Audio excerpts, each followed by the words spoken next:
কালকে ছিল কালী পুজো, আর আমি ডাক্তার দেখিয়ে আসার পরে একদিন পরে গপু বাবাদের নিয়ে এসেছি।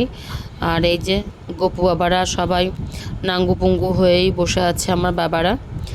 আর এই যে বাবাদের জন্য ভোগ বানিয়েছিলাম। আর এই যে আমার মা লক্ষ্মী নারায়ণকে গহনা নিয়ে এসেছি ওদের জন্য। তো এই যে গহনা পরে ওদেরকে কেমন লাগছে, আমার তো খুবই ভালো লাগছে।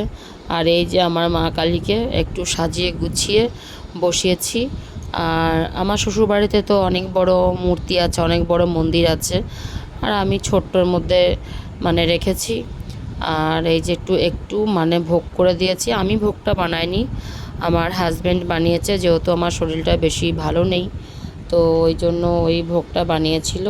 তারপরে এই যে প্রদীপ ধরিয়েছি, সন্ধ্যাবেলায় প্রদীপ ধরিয়ে এই যে দিয়েছি। আর এইদিকে আমার হাজব্যান্ড আর আমার ছেলে দুজনা মিলে এই যে প্রদীপ ধরাচ্ছে, চারদিকে 14 প্রদীপ দিতে হয়, ওই যে 14 প্রদীপ দিচ্ছিল, ধরিয়েছে। আর এদিকে এই যে সব ঘরের সিঁড়িতে সব জায়গায় প্রদীপ ধরিয়ে ধরিয়ে দিচ্ছিল। তারপরে আর ওই যে লাইটিং মানে জ্বালিয়েছে, আজকেই জ্বালিয়েছে, কালী পুজোর দিনই মানে জ্বালিয়েছে লাইটিংগুলো।